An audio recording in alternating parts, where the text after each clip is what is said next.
What's up, guys and gals? It's your boy Jeff, the Cantonese Comic Kid, and I have my friend Marco with me. He hasn't been on in a while, but here he is. What's up, Marco? What's up? What's up? What's up? So, what you been up to, man? Glad to be We on. were talking a little off air. So, what you been up to? Let the Let's people know. see.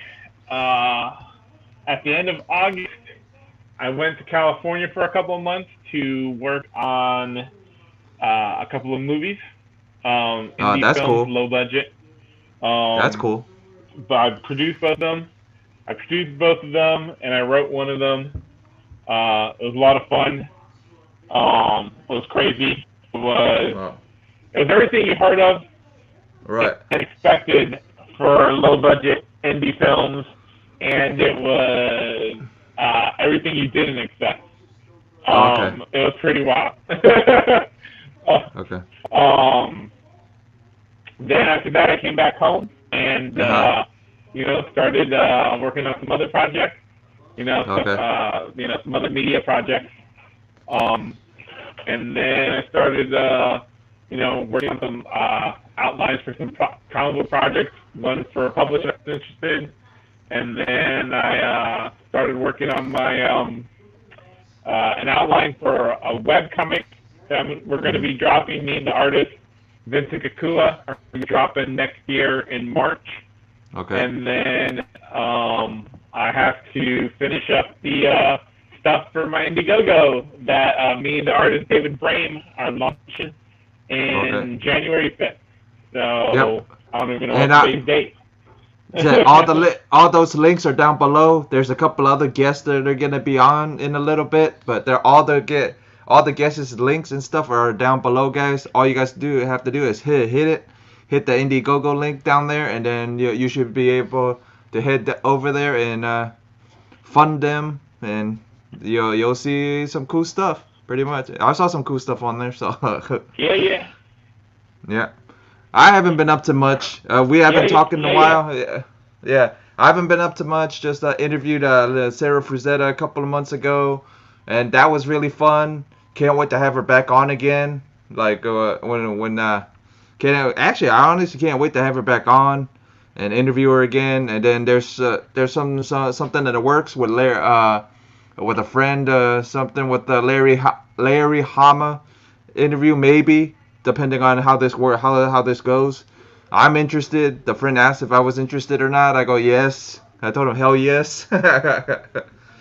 So that's gonna happen now. So I'm pretty excited about that. And got to meet a couple of more friends from YouTube. This past 2 weeks ago, went to what was it, Infinity Con in Kissimmee, and actually met Comics with Bueller, and met and got to do a bunch of stuff out there in Kissimmee, pretty much, and met bunch of cool people out there. So yeah, and got some pretty cool books. Got a bunch of cool books. Got the issue, the Vampirella magazine issue 113. I actually found it at the con. So that's a hard one to freaking pull. That's a hard one to find in general. So yeah. Why is that one so hard to find? Because it's actually the final issue. Actually, it's Warren Comics' final issue. It's actually 112, and it's actually Harris Comics started it at 113, and just like reprinted reprinted all the stuff. But if you ask a hardcore Warren magazine collector, where would they stop their Vampirella collection? A lot of them say 112.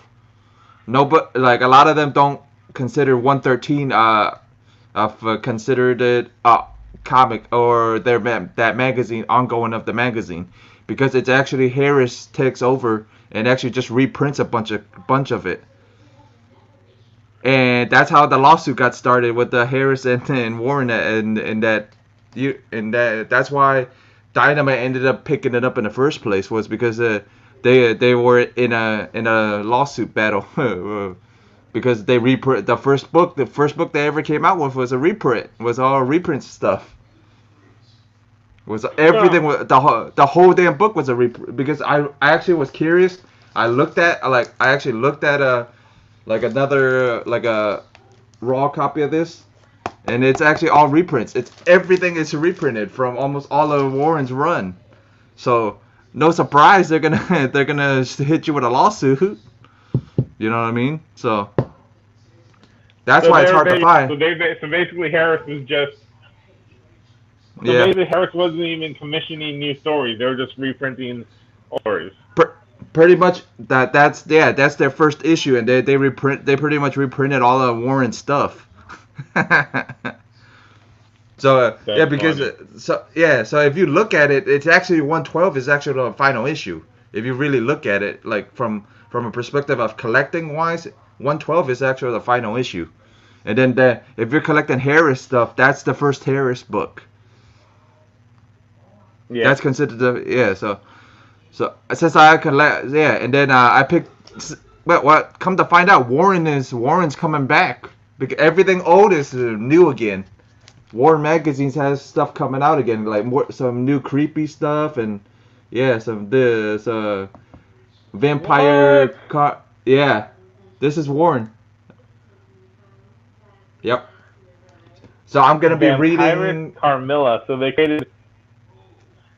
Oh no, it's not created. What? Come to find out, in the I think in England and all that stuff, she came first.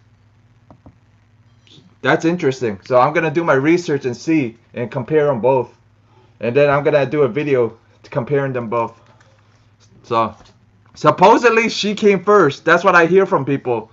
So I'm gonna be doing my research. I'm curious now. Every time I do that, I end up liking the character and end up picking up a bunch of their stuff. Every time I do my research on for a video, that's what happened with the Vampirella, man. I ended up doing my research about the character and I ended up liking it, and then now I wanted to pick up issue 1, and that's how it happens all the time. I'll do my research on the character and I'm like, another one that I want to collect. That's how I've been doing it. Yeah, so where you crazy. Are you back in town? Are you back in town now, or are you still out of town? No, I'm back. I came back. I think it was it mid-October, end of October? I don't know. Sometime in October. Oh, okay. And then I just chilled for a bit. Then I worked on getting some stuff done.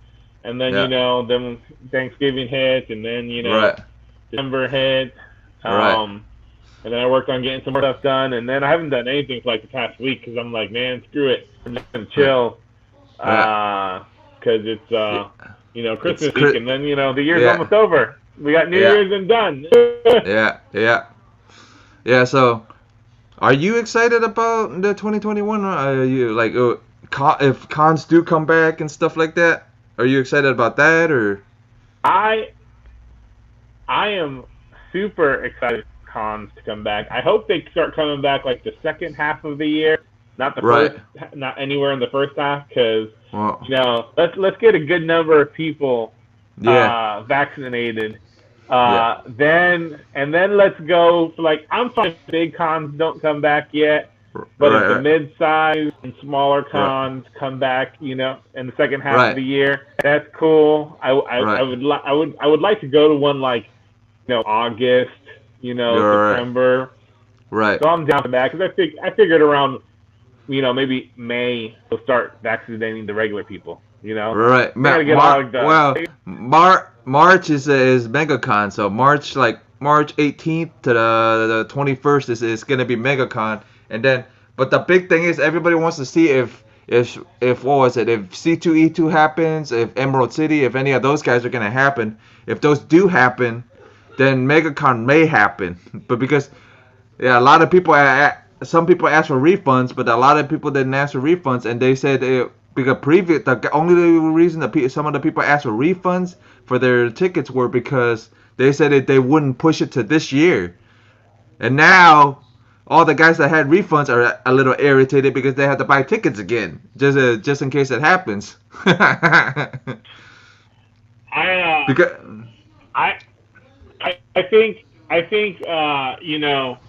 that March is probably a little too early. I mean, Right. I'm not going to MegaCon in March. I Well, mean, yeah, but that's too much of they a have risk. another date. Yeah, they have another date set up. They have another if March doesn't happen, I think they have a July date or something like that set up or something like that. Like they have another date set up for it just in case it doesn't happen. But yeah, so just in case it doesn't happen, they have another Friend date set up. went to my friend went to Spooky Empire like Yeah, a couple of weeks ago, the horror yeah, convention. yeah. So he went to the Spooky Empire. They held it in like December or end of November. Yeah. And he went, and he only went on Sunday. And I asked him about it, and he said there was a good number of people. Like it wasn't a lot of people, but there was a good Yeah. number of people. And he said everyone was wearing masks. Yeah. The aisles were big, Yeah. so that there was no Yeah. crowding and anything. Yeah. So if cons do start coming back early, like in March, what they might do is just limit the number of people that Right. can go. They go, hey, The you can go for this amount of hours, and then you gotta get out of there, and then have these people go in for another. That's what can end up happening is or they just yeah.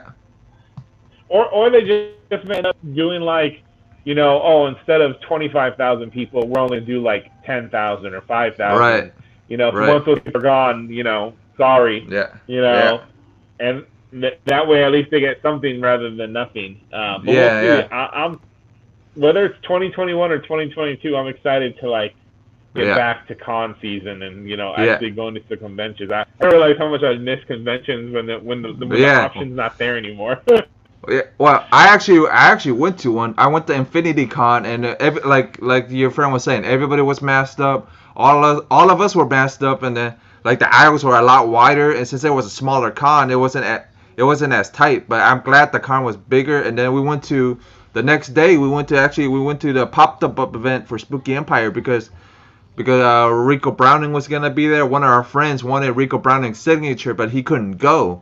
So we went for him and got the signature. And Rico Browning was in all up usually he's 90 something years old, man. He was in face mask. He was in a mask. He was covered up, man. Yeah, he was covered up. Good time. Isn't he like in his 80s now or something? 90 something. And he was there. A heavy costume? No, he wasn't even in the costume. He was just like. He was actually protective gear. The face mask. Yeah. He was in face and he was in all that, dude. And then people he had the whole he was wearing like mini mask too. I will sign your signature. Yeah, pretty much. He was wearing it, and then his handler was handing him books, and he was just signing stuff. And it wasn't too bad, like $40 for a signature. It's not too bad. $40, not too. I mean, that's not too expensive. I know a couple of other people that charge a hell of a lot for a signature. So, yeah. No, it's cheap. I don't do signatures on. I used to go to Spooky Empire or conventions where they had media guests, and I would get the signature on the Blu-ray or DVD. But I stopped doing that just because I'm like, I don't really care for the signature on the Blu-ray or DVD. If I'm gonna get a signature, I'm gonna get it on an original, movie poster. If it's an 80s movie, I'm gonna go buy that poster and then and try to get everybody's signature on that. Or if it's if you get a model of the Creature from the Black Lagoon.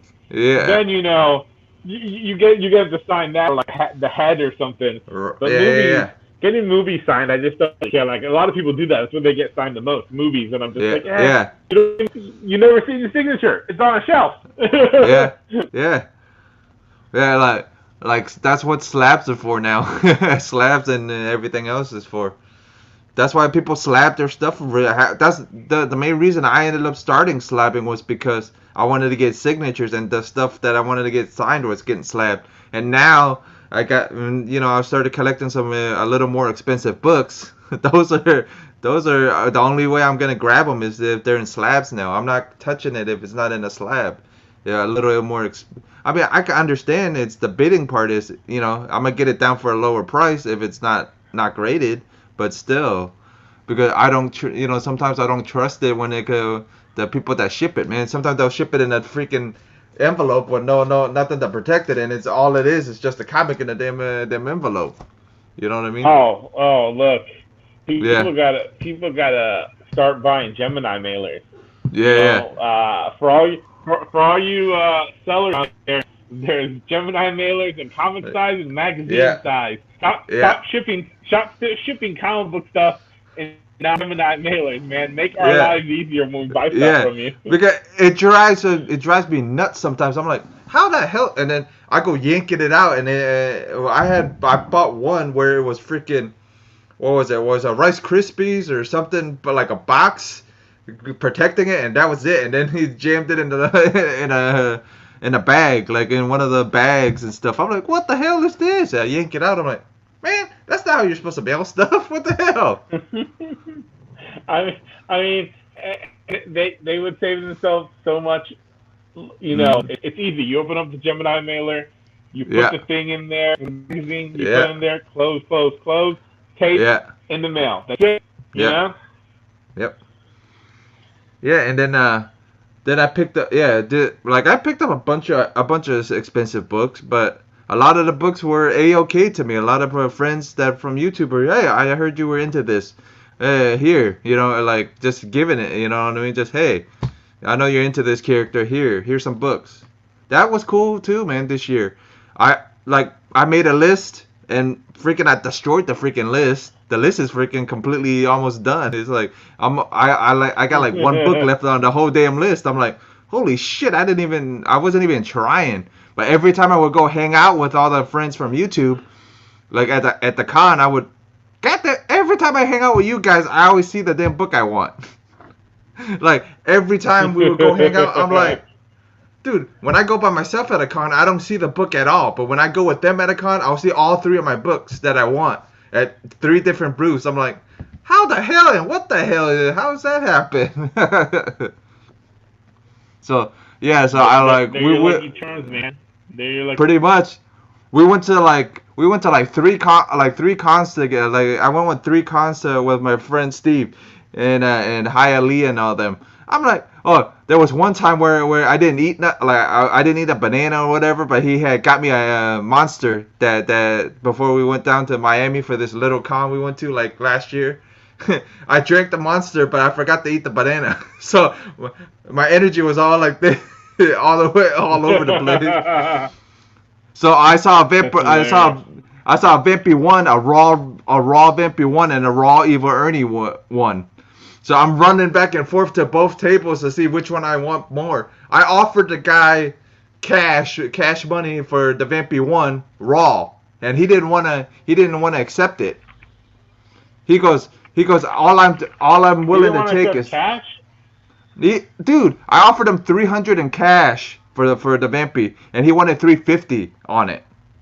I offered him $300 in cash. I go, look, $300 in cash. Oh no, I'm like, he wants the whole $350 for it. So I went to the other guy.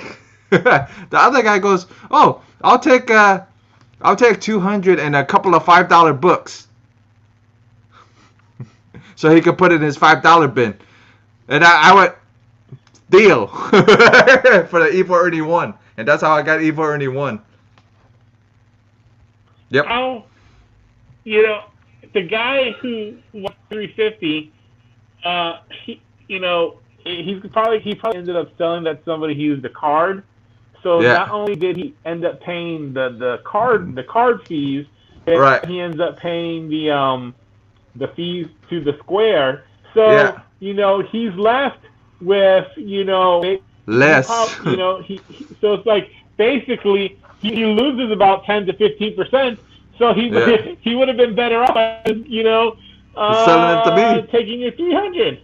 Yeah, it would have been easier if he took the money from me, and it would have been way easier, and he would have been happier. He would have went, oh, hey, I made cash.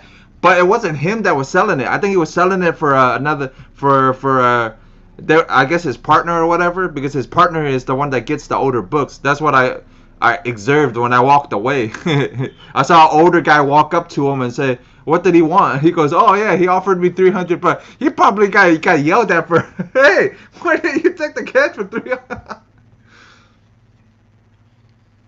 Dude, People. I hate at cons when people don't want to wheel and deal because like yeah, that's what cons are for. Cons are yeah, basically a flea market. They're yeah, not they're not not a they're flea markets. Those are basically yeah, are. They're flea market with guests. yeah, You know, yeah, with yeah, and I'm not saying like if you're selling like a rare $1,000 comic, you should like drop it to like 700.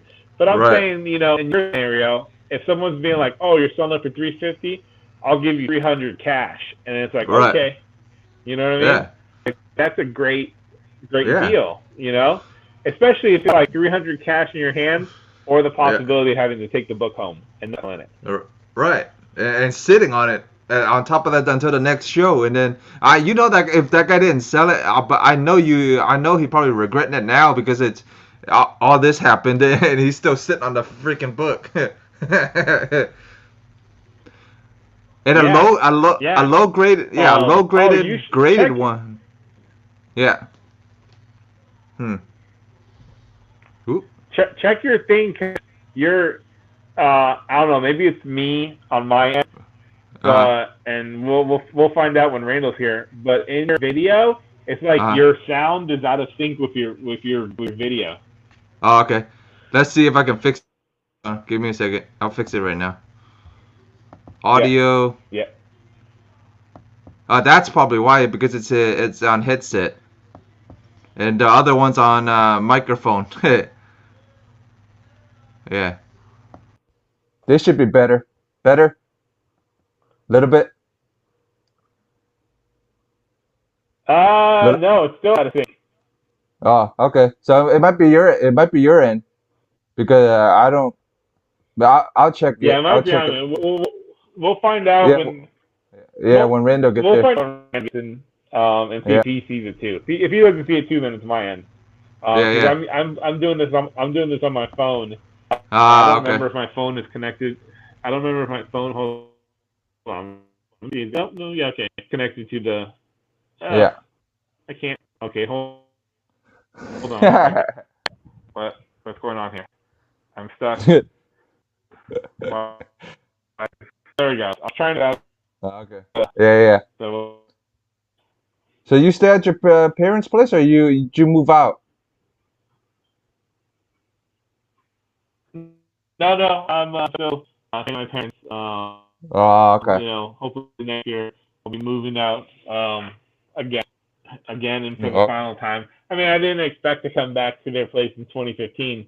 Bunch of right. stuff had happened that landed me back in Yeah. Florida in 2015. So I've been here for 5 years, 5 years longer than I expected. But Right. it is what it is. I mean, we're pretty much in the same boat of a lot of people, thanks to COVID, or thanks to a Yeah. lot of stuff the government did in the past few years. So I don't feel so bad, like because Yeah. everyone's in a bad situation. Not that that should make me feel better. At least I'm lucky Right. that I can turn to family. Some Right. people aren't. Right.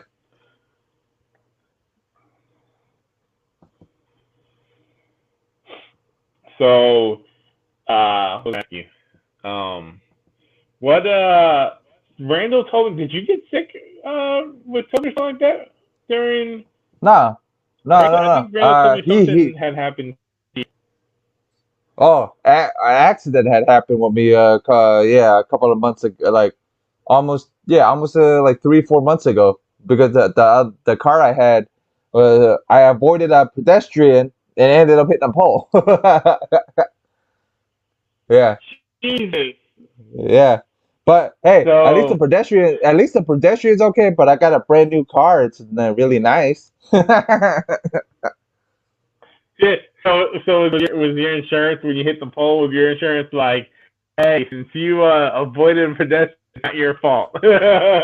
Nah, not even because the first thing they ask is that pole okay and is that person okay? I go, pole's okay, yeah, pedestrian's okay, I'm okay. And then so and then yeah, and I got a whole new rig. I got a whole new laptop and a whole new webcam. You can see if you can see a whole new setup. What So uh what new car did you get? new car. I got a Volkswagen GLI, Jetta GLI. Nice. Yeah. So Nice. yeah. So that's what I'm Very driving now. cool. Yeah. And I pretty much that's what I've been. Give me Yeah. Yeah. Yeah. one second. I want to grab some stuff to Yeah. show off on the show that I got recently. Some books. All right.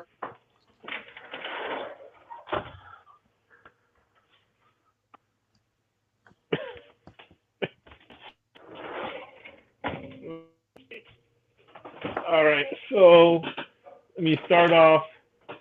This is some old stuff. I was just picking up some stuff in my box with Randall, so I can Right. read. Last Yeah. week, basically picked Right. up the Mark Miller Jesus books. Oh, okay. You the That's sequel. cool. Then I picked up Strange Academy, the first Oh issue, yeah. and then Yeah. read this. Expensive as And hell then I too. You picked know up that, right? Alternative Comics. Yeah. Oh, that's nice. What the Strange Academy? Yeah, the Strange Academy 1 is an expensive No, book now. what did you saying was expensive as hell? No, Strange Academy 1 is an expensive book. If it's a first print, it's expensive now. Yeah. It's not I think $3 and if it yeah. I think If it's a first the if it's a first print, you're in some money right now. You better get that thing pressed and and clean and graded. I think it's print. Because it's been in my box forever. How do I know if Yeah, it's first print? it should tell you on the barcode. On the very top, like on the bar, if you see the barcode on it, you see Oh, like 0011. yeah. If you see 0011, it's a first print. Yeah. This is the one this is the $5 one that comes with the bonus digital edition. Yeah. So yeah, it's a it's an expensive book now. You trust me, press it, clean it, and and grade that sucker. Well, damn. I Yeah, guess I'm gonna be reading now. I'll just read the digital. I'll just read yeah, digital. yeah, yeah. Uh, but so then I got Void Walker, Alterna Comics. They print their single issues on newsprint. Yeah, I like So that Void better. Walker issue Sometimes one I and like two, that. Yeah. pretty good. Okay. Sometimes I like that better sometimes. And then, and I mean, it feels good. Like their first series of books that were on newsprint. Yeah. I don't think the quality was as good because they were using a different type of newsprint, or at least I Right. think. And then I think they switched over to a newer type of newsprint. Is Right. my guess. Like I see a quality difference. Right. But Well, it's then still I better than Marvel sometimes, man. Marvel uses toilet paper sometimes. It feels like, man. I've noticed glossy paper seems like it's cheaper in the inside. Like Yeah. they're using the Yeah. thinner glossy paper. Which Yeah. It's like you might as well just use newsprint if you're. yeah. Or toilet paper would be better off, So then I man. picked up. Oh, nice. Yeah, Very dude. interesting. Yep, I picked up the hardcover, The Matrix, Mm. that has all the Matrix stories. Remember when they did those Matrix webcomics? Yeah. So it's got all of those in here. Bam. All right. I got a good page, some Cary Grant artwork. That's nice. Yeah. That's So really nice. been super excited to get this and revisit these Matrix stories because I love these Matrix comic books. Then Randall purchased this by mistake because he thought it was a soft cover trade or a hardcover trade. I guess he wasn't looking at the price. So he didn't realize it was an omnibus. And since I think Kyle Higgins is a superhero writer, so I basically was like, oh, I'll pick this up, and I bought from him the Nightwing Prince of Gotham omnibus for New 52. What? But So my thing is, how do you this not is notice the price? How do you not notice it says I don't know. We should ask him that. But I did ask him and I forgot what he said. I think he was Yeah, half asleep when he ordered it. That's what happened. He was half asleep when he ordered it, probably. There's a lot of stuff in the New 52 I didn't care for, but there's stuff like this that's awesome. The Nightwing run by Kyle Higgins and Eddie Barrows. I mean, it's a beautiful book, and Nice. DC with their omnibuses. I would never buy. I don't think Marvel's even done omnibuses. I don't know if Marvel does omnibuses. Well, yeah, they did. Yeah, they do. Yeah. Yeah, they do the omnibus. The great thing about omnibuses, if people are scared, like I don't try to get the omnibuses that are like that thick because it's a little, like this is a readable book. You can hold it. You can hold this in one hand and read it. Right. I mean, you probably want to put it on a desk. But the great thing about these omnibuses is the stitching. So you don't have to worry about like the pages are going to fall out at some point. They last pretty long. I wasn't an omnibus guy before, but I think I'm going to start being an omnibus guy. The next omnibus I want to get is the Grayson. When Nightwing became Grayson, the secret agent. And they did an omnibus for that. So I think I'm going to that. And that's about it. That's all. That's what I got recently. Yeah. So our friend, I got a friend in Germany. And he's sending me some books from Germany. He's actually sending Randall 2 books. He's sending Randall I think both German editions of 123, Superman 123. Oh yeah, Randall was telling me about that, about the German edition. Yeah. So that's when when that comes in, I gotta find time to meet up with Randall and actually give it to him because he actually got me a first appearance of Evil Ernie in Germany. He actually got me and I got those books over there too, like all the ones that I need graded and pressed and all that stuff. It's all set up in another box. I'm not going to dig for them.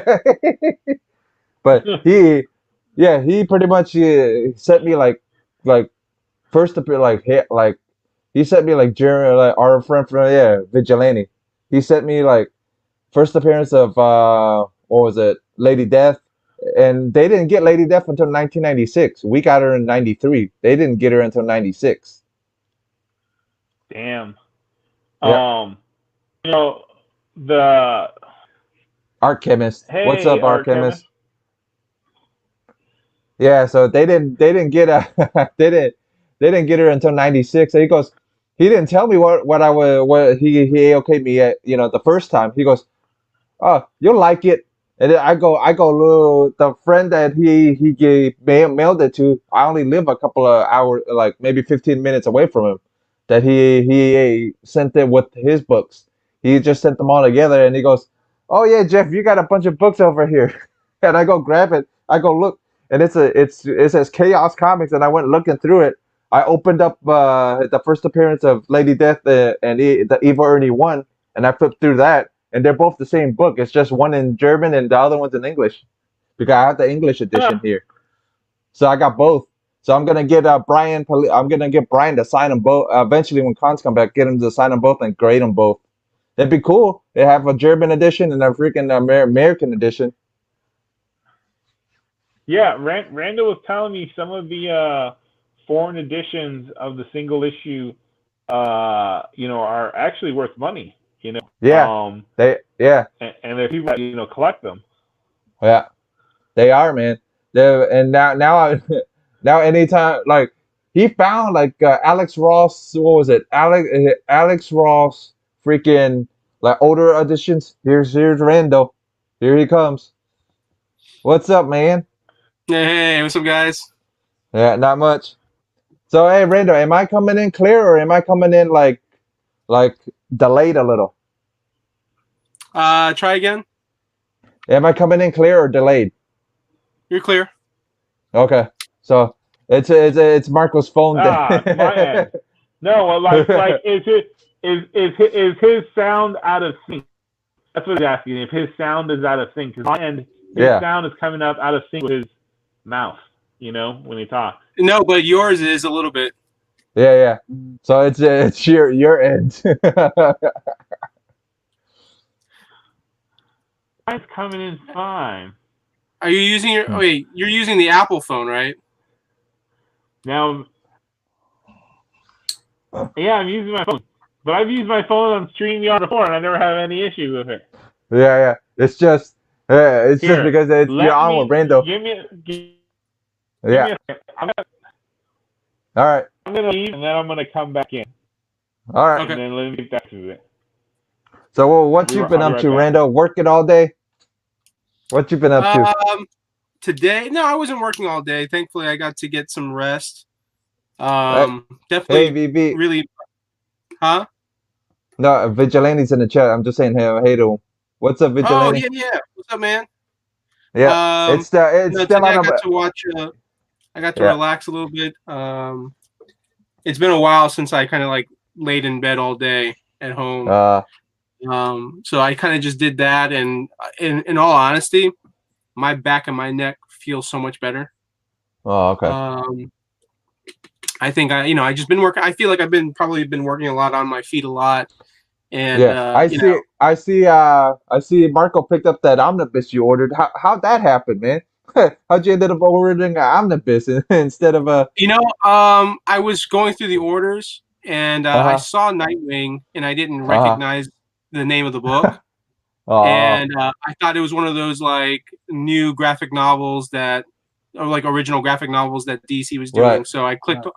I didn't even like look at the price. I was just like, oh, I think this is one of those new graphic novels. So I clicked on it, and oh, sweet, thanks, man. Yeah. Yeah, I It's can't. yeah. I already checked on the tracking and everything. It's still not off the boat yet. Oh, that's cool. I mean, I can wait. It's no problem. But thank you. I'm so excited, man. Like, I'm gonna have to Yeah. figure out a way to like, send you something, in Yeah. return, and Or thank you for those yeah. books. And And the big thing is, as if we can find him a Vampy one, he's looking for a Vampy one. So if we can find a Vampy one, yeah, yeah, well, all of us are gonna pitch. All of us for all his friends are gonna pitch in. So it's awesome. Yeah, yeah. So if we can find him a Vampy one over here, yeah. If I I think you're like my frozen, All Marco. right, I think I you on mine. yeah. Well, he's not too I think. frozen now. You're okay. You're a little bit okay now. A little better than it. Look, see, it's fine, brother. So it's a Oh, thanks, man. Yeah, yeah. But I'm excited for you to get him because when I got the first appearance of Lady Death, when yeah, like, oh, he goes, he didn't tell me at first what when he AOK'd me because then the friends are going here. And then he tells our friend Steve, he goes, oh yeah, this is Lady Death's first appearance in Germany. So I go looking since I have issue one of Evil Early One from Eternity, so I'll go looking through both. I was curious and come to find out they're yeah. both the same book. So just one in German and one's in English.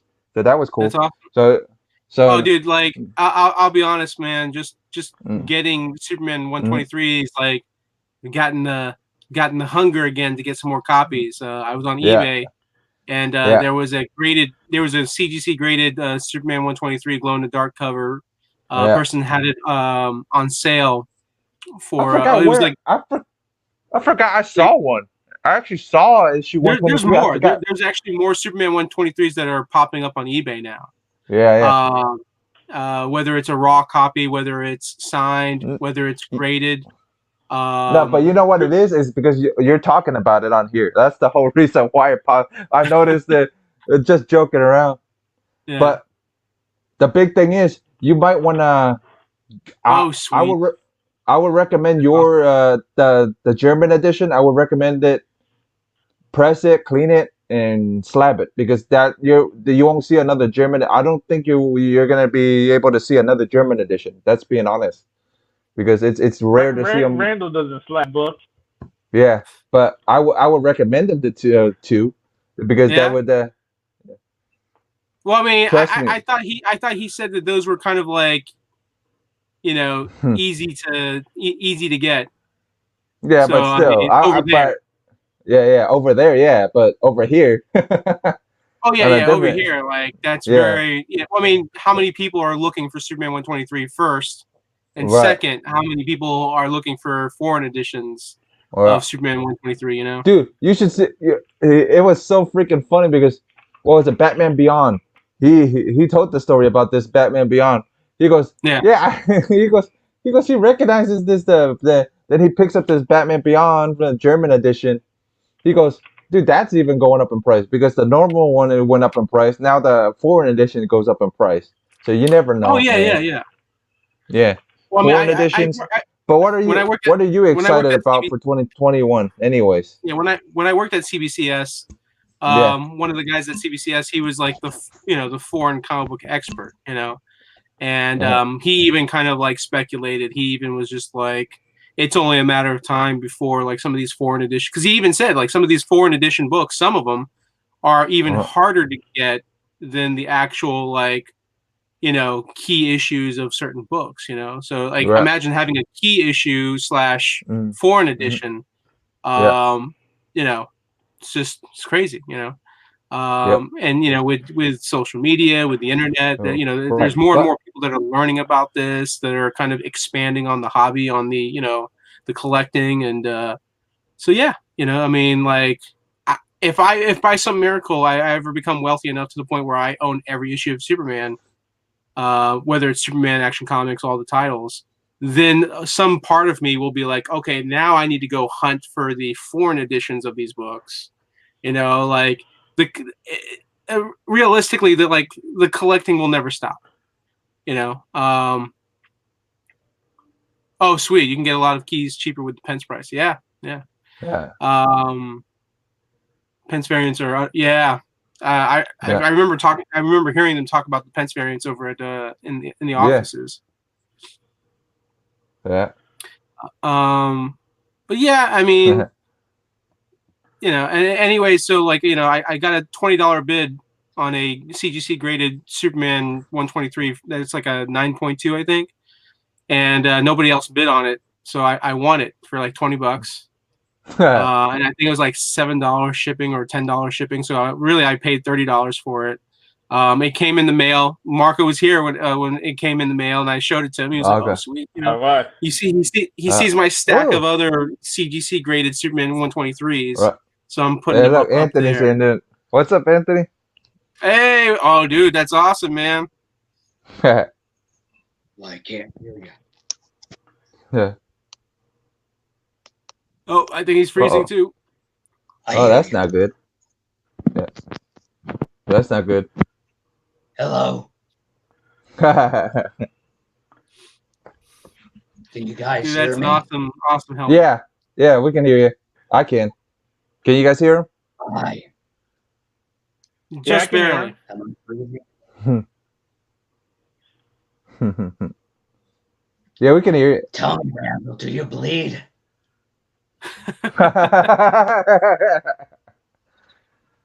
Every once in a while.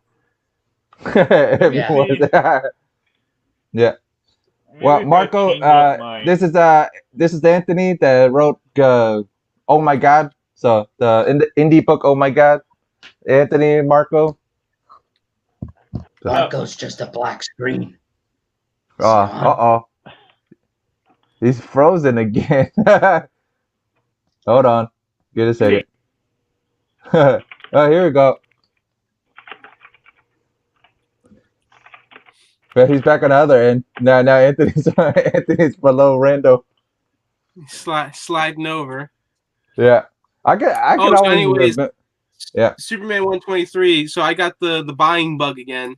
So I've been going on eBay and I'm looking for more copies.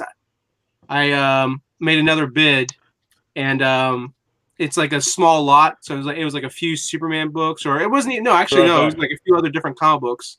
And then there was a Superman 123 that was with a certificate signed by Ron Friends and I think Dan Jurgens.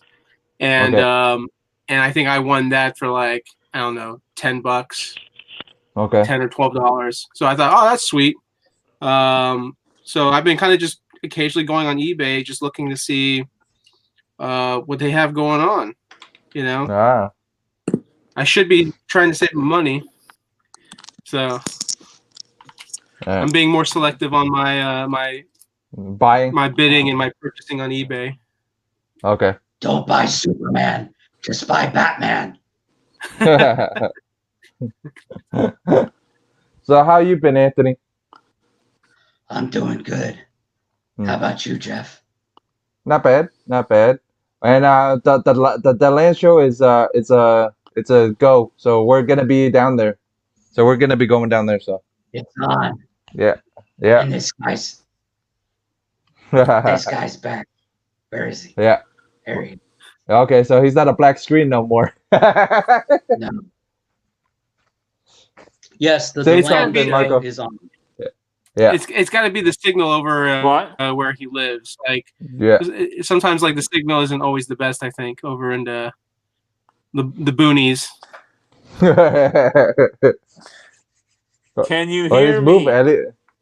Yeah, you're good. I can hear you, Marco. I can hear you. Yeah. Yeah. You're good. We're just gonna do this the whole episode. The whole episode, we're just gonna be like, "Can you hear me?" Yeah. Yeah. We're all gonna take turns. I'm pretty sure. I'm gonna pull up the stream because in the beginning of the stream, Yeah. I was coming on good. Yeah. That's before that's how it works. And before like more people pop on, I noticed. So that's always good. Let me show some stuff that I got recently. Ooh. I love good deals.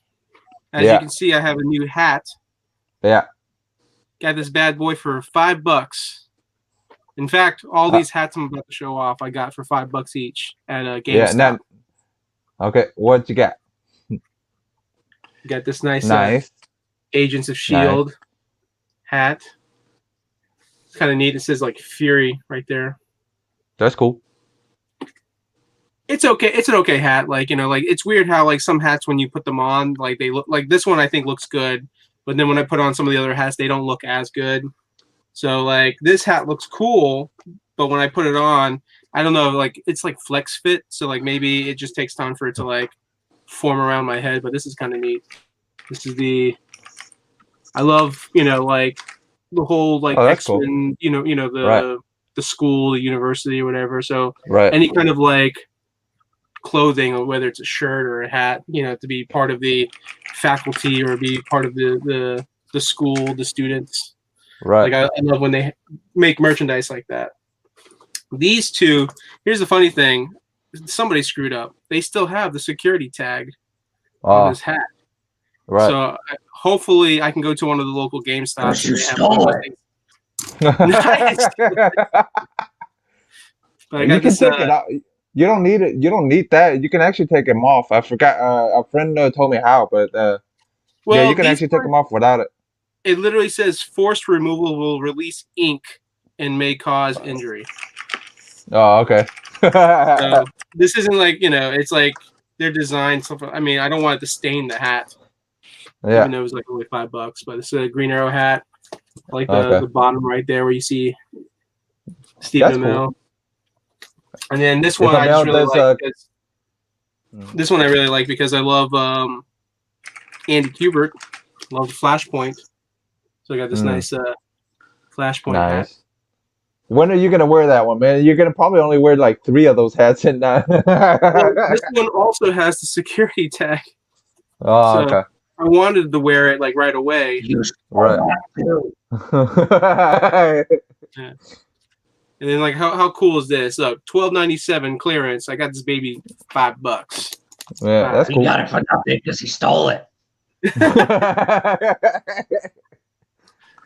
Get him, Batman. I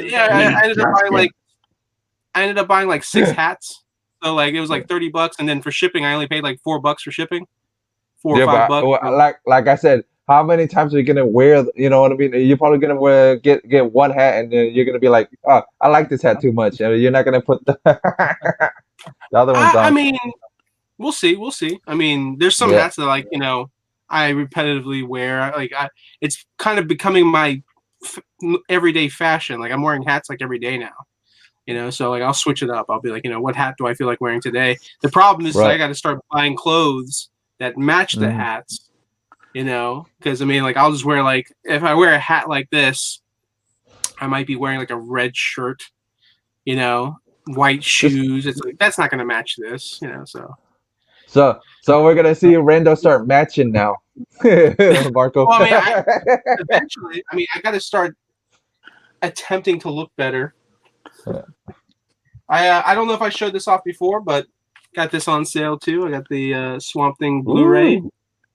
Interesting. So now that DC Universe is official, Universe is officially over, I got to find a way to keep watching some of these shows. So it's on the CW. Yeah, it's on the CW Oh yeah, app now. yeah, but it's edited. Oh, so it's not they're talking about season 2 possibly. Yeah, they talk about season 2, and now there's talks that instead of CW picking it up for a second season, now they're talking HBO Max. Oh, okay. That'd be even better. Cool. So that way we don't have to. It doesn't have to be edited. Yeah. Randall, I was talking to. Oh yeah, tell that. I got. We got to get you to answer something. Oh, okay. Yeah. Look at this beautiful Predator. I had one more coupon left for Best Buy where you get like 25 or 30% off on an action figure. I think it was 25. And so I was tempted to buy another Martin Fly. I was like, no. Who I would have signed that Predator though? If Jean-Claude does conventions, I would have Jean-Claude Van Damme sign it.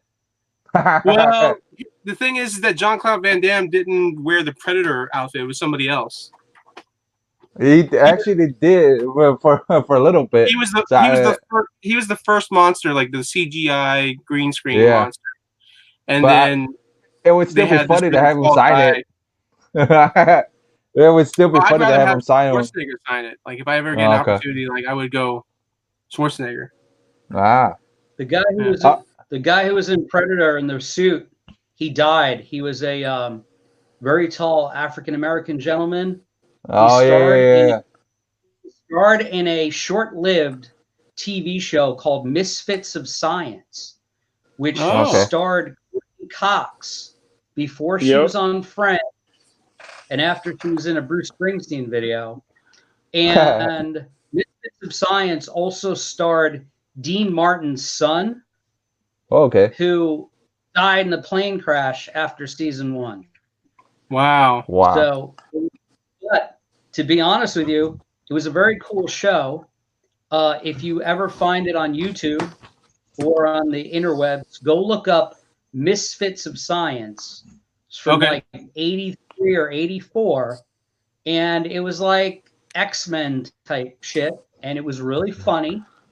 And, it was what it was. It was a NBC big show. It lasted like 8 episodes and never seen again. Wow.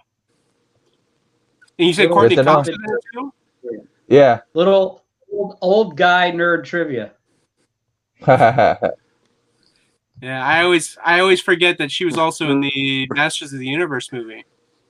That's correct. Oh yeah. Yeah, she was. I forgot about that. Yeah. I forgot about that. The Dolph Lundgren and Randall, so me and blah blah. Randall, me and Jeff were talking about this earlier because I was showing off my goods. Explain to Jeff how you accidentally ordered this. I kind of already did. I'll say it again. I was going through an FOC, and I think I was like kind of like rushing through it, and I saw you were half asleep. That's what happened. You were half asleep. I saw a random Nightwing like trade paperback, and I was like, oh. I thought it was one of those like original graphic novels that they were putting out, and I tried to like order each of the original graphic novels. So as I was rushing through it, I just kind of clicked one on it, and I, like an idiot, I didn't double check to see how much it cost because I assumed it was something that it wasn't, and then it came in. Yeah. Nice. Yeah. Speaking of Nightwing, I'm kind of excited. Tom Taylor is going to be writing the new Nightwing series. He's taking over Nightwing. He's an awesome writer, man. Like I'm pretty stoked. I'm pretty excited. Like I think he's gonna have a very good Nightwing run. So I see, Anthony, you actually been inking Venerella. I've seen the pictures today. Where did he touch sorry. you? I was touching Nightwing's butt. Yeah, I've been. I said I wasn't going to do it, but I worked on that story. I might be publishing that. You might, if you come see me at the DeLand comic show, Jeff, I may have Venerella done also.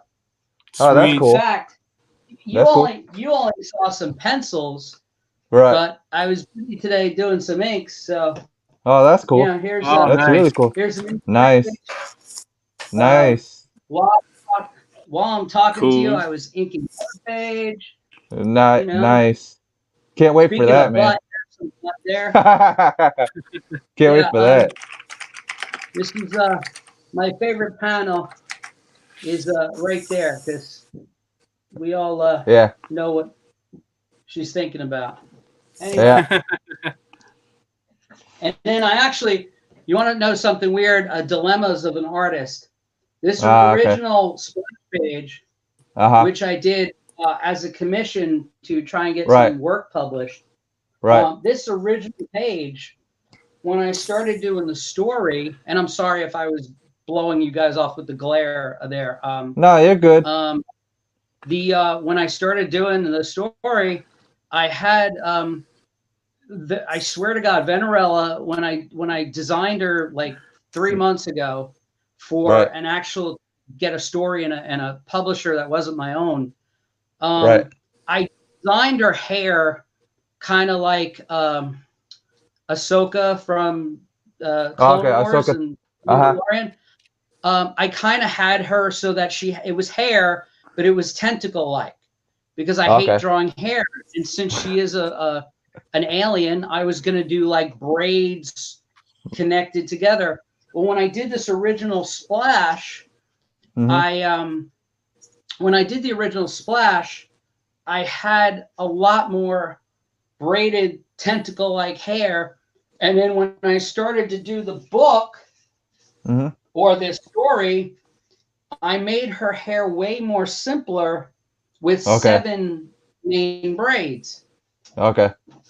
Then when I looked at this page that I was going to use for the splash, I was like, crap, it doesn't match up. And, that's like a continuity issue. And even though I'm an indie guy and no one's going to read it, I still I don't want the first and second page, all of a sudden her hair to look different. So I went in, I blacked that out. I had to white out, blacked out and whited out and all that kind of stuff because I only do editing and I only do computer editing when it comes to lettering and sometimes borders for my panels, but my panel grid. But other than that, everything I do is by hand. And, when you do that old school thing, all of a sudden, and I wasn't going to throw that away, that splash page that I love so much, that was the impetus behind me even creating the character. So it's, you get those kind of problems. So, save it for like a variant cover. I'm sorry? You can save it for like a variant cover, like a special like. Yeah, and I actually had what's funny is I had this scanned already with the original look, but this is a Bristol board, and it's like I had to rescan the original, and I pencil and I pencil and I ink myself. So I'm not saving the penciled pages, I'm not copying and then re-inking and all that, and I don't ink the computer. So, everything is brushes and pens and white pens and black pens and, an eraser. So with me, I had to change the splash. And but I'm happier with it because now I have a more uniform look. And what's funny is I based it on the Jedi, Ahsoka, way before I saw the Mando version with Rosario Dawson spoiler. And and I was like, well, that's a good look. That's a good alien female, and it keeps it easier because it's 7 braided tentacle hair strands instead of a whole mess of stuff. So I can keep a continuity with that. And also, if the character takes off and I'm at shows, well, that makes commission drawings that much easier to do than, you know, doing a detailed illustration all the time, you know. So, because I hate drawing hair.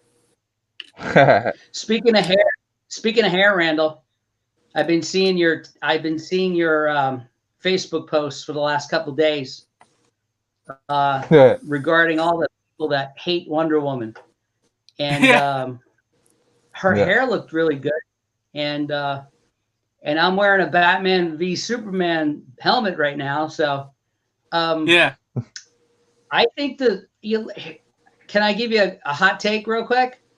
Yeah, the movie definitely had some problems, but but I think, and again, art is subjective, so everybody's got their own opinion.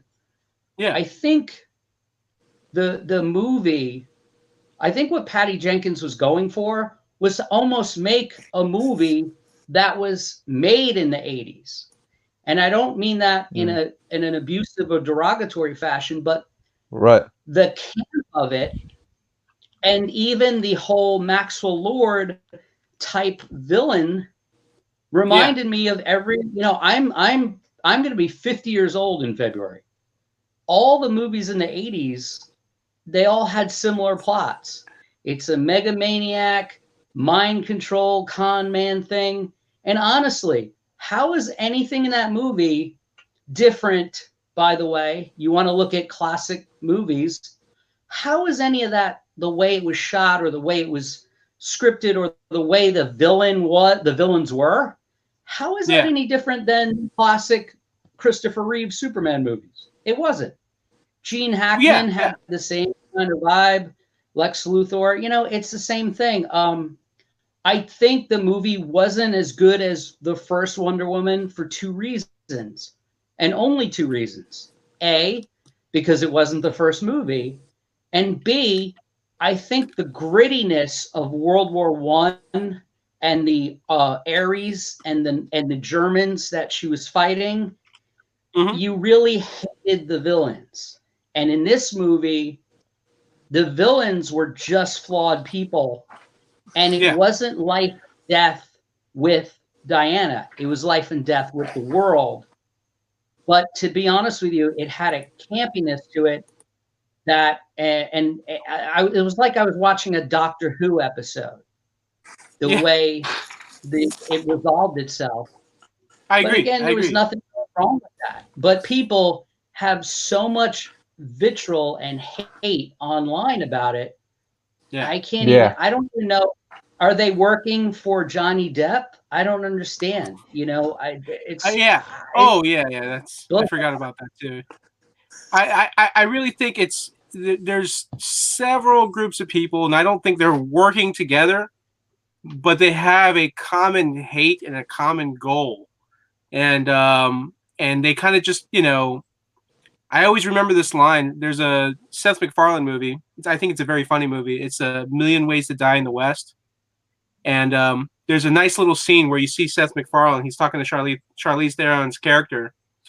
And they said that, he's like, the saying, like, love can move mountains or whatever. Or, like love can like overturn or do all this other stuff. And he was just like, actually, I just think hate is stronger. He's like, hate can move mountains, and it's like, I felt like when he said that, there was some truth to it, and some relation to it, like, like almost like an observation. And especially when you see people on the internet, I mean, everybody, like, people can critique the movie. They can tell you all the different reasons why they don't like the movie. Then you have the people who just straight up bash the movie. Like they exaggerate how bad they think the movie is. And, like when I'm hearing people saying, oh, Catwoman was a better movie than this Wonder Woman 1984. I just want to just straight up call them out and be like, you're full of shit. You're full of shit. Why would you say that? You're saying that because you want people to think that this movie is so bad that it's not worth their time to watch this movie. So it's like, why are you trying to get people to not watch this movie? So it's, I don't know if sometimes it's like a personal agenda. I don't know if it's like a personal, like sometimes like there's this personal hate that certain people have. And I speak from experience because I kind of did the same thing with the Fantastic Four reboot film. And so like it kind of just gets me thinking like, why? What is your intentions? What are your goals here? So there's people that will like bash a film because they think it's fun, right? It's like it's funny, it's fun. They get entertainment out of it. Yeah, there it is, the thing. You know, there's people that do that, right? And then there's people that and you know, so it's like I see all these people just talking shit about the movie and just going overboard on it, and it's so weird too because like the fact that people are pointing out like the audience is divided in half. You know, how do you get with the first Wonder Woman movie that the majority, everybody's on the same page, everyone's like, oh, like, oh, it was such a great movie, and then all of a sudden this movie comes out, and then like half the people are like, oh, this is like the worst comic book film that's ever been made. This is borderline same garbage and same comments that people would make for Batman v Superman, and I just feel like here's the thing though. Here's the thing. One, social media accounts for really like 10% of the viewing population. Right. Because if the audience score on Rotten Tomatoes is anything to go by, 72% of the audience liked it. So if that's in any way a perceivable, actual legitimate source of calculating quality of film, which I don't think Rotten Tomatoes is, but that's a whole other thing. But 72% of the audience, 65% of the critics.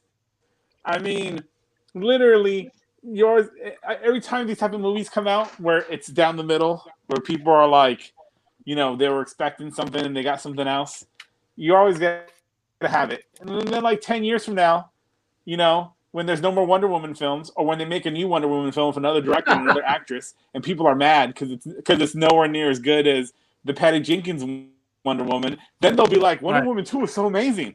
And they'll be like, motherfucker, you didn't say that back then. Yeah.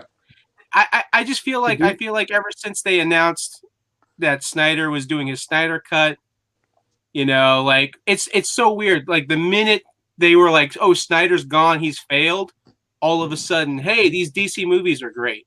And then now all of a sudden Snyder's like, oh yeah, we're getting the Snyder cut.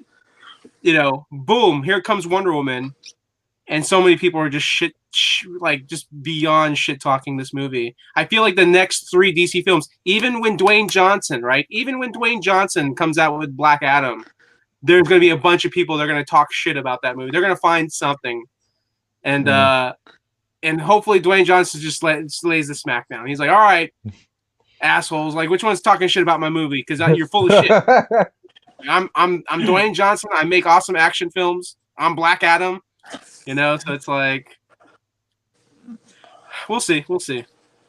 But I think they're very. I think what I was sensing from some of your posts, Randall, today, or the other day, I do agree with you though. I think they're very overcritical of DC and those groups. And Marco, you are completely correct with the small amount of people that make up the internet audience compared to those that see the movie. However, just like in political campaigns that we've seen lately, people see a group of people vocal about something and they think that's the perception of what's really going on. And unfortunately, that word of mouth is bad because they're seeing their friends on social media that, although we're a small percentage, they still make up their friends. I saw Randall's feed this morning or yesterday, and there were a whole bunch of people almost arguing with you, saying it flat out sucked and that this and that. And getting back to your point, some people might think that Catwoman is with Halle Berry is the greatest movie in the world, and they're entitled to that opinion. Oh, they are. They are. Fantastic Four. It's funny. My wife and I were discussing that Fantastic Four reboot, and I actually liked it up to the second or third act, where it just felt like they just made shit up, or we ran out of film and let's just end it. Yeah. There's a million pieces of art, whether it's comic books, whether it's movies, or whether it's TV shows. Game of Thrones, for example. Mm-hmm. People get hyped up for years and years with their favorite artistic IP property, and then they don't like how it ends. Yeah. Here's my thing. Here's what I'd like to say, and if I'm allowed to say this, I just think everyone should fuck off, because they're not producing the movie, they're not directing it, and they're not writing it. It used to be, and again, I'm going to sound like an old fucking guy, but we used to see movies, and we didn't have a preconception of how the movie was going to start, what happened in the middle, or how it ended. And I'm sorry, guys, Tim Burton Batman movies and the Blade movies and all the other movies that were out before these Disney and AT&T owned property blockbusters, a lot of them suck ass when you look at them in hindsight. There are parts of Star Wars trilogy that I never liked. Like, I like scene 1 and I like scene 2 and I like scene 3, but the thing with the Ewoks, I could have left the theater. And that's just my opinion, or other people's opinions, or everybody's like, oh, Empire, and I'm even Raiders of the Lost Ark. I know this is blasphemy, but there are slow parts of that movie where if you're a 12-year-old boy, you're like, oh, I wish they'd get to the fight. That's the way movies are, man. You either have a Wonder Woman movie or you don't. So if you don't want a Wonder Woman movie, don't go see it. But if you do see it and you don't like it, shut the fuck up. But if you do like it, say, I like it, period. Because guess what? No one is getting paid for their opinion. But what I don't like is that before the movie came out, I follow DC or Wonder Woman movie or Gal Gadot or whatever on Instagram. And Gal Gadot would share a clip saying, hey, it's coming out tomorrow. And when you look at her comments, there are 600 comments about people saying, boycott this movie because we want to suck Johnny Depp's dick. And that's pretty much what it was. It was like, free Johnny Depp. Hello? Like, there are people that hate Amber Heard, but they love Johnny Depp. And because Amber Heard is still in Aquaman and still in the DC universe and is going to be in the Snyder Cut, they said, oh, don't go see Wonder Woman. Who cares? Who cares if Johnny Depp and Amber Heard want to fuck goats on the side? Who the hell cares if you enjoy the movie? Art and celebrity should be separated. And the same goes for comic book creators. I don't care if Donny Cates worships Satan. I love his books. Okay? Yeah. I don't care. I don't care if Kelly Sue DeConnick wants to burn Trump flags in her yard. I don't care. If I like her book, I'll read it. Yeah. You know? If Dan Fraga supports some whatever group, whatever is online, hashtag, whatever the fuck it is, but I like the artwork in something, I'm going to read it. I don't care. And that's me. But like the hate that was put on this movie 2 days before it came out. And by the way, if you got, like, I have HBO. I wanted to see it in the theater, but I have my spouse, as you guys know, has a very serious health condition right now that I can't take her to a movie theater, because of COVID or whatever. But I wanted to see it on a big screen because I want to see Gal Gadot on a 40-foot screen instead of my television. Absolutely. But the truth of the matter is, she could have went on screen and read the phone book for 2 hours, and I still would have watched it because it's Wonder Woman reading the phone book.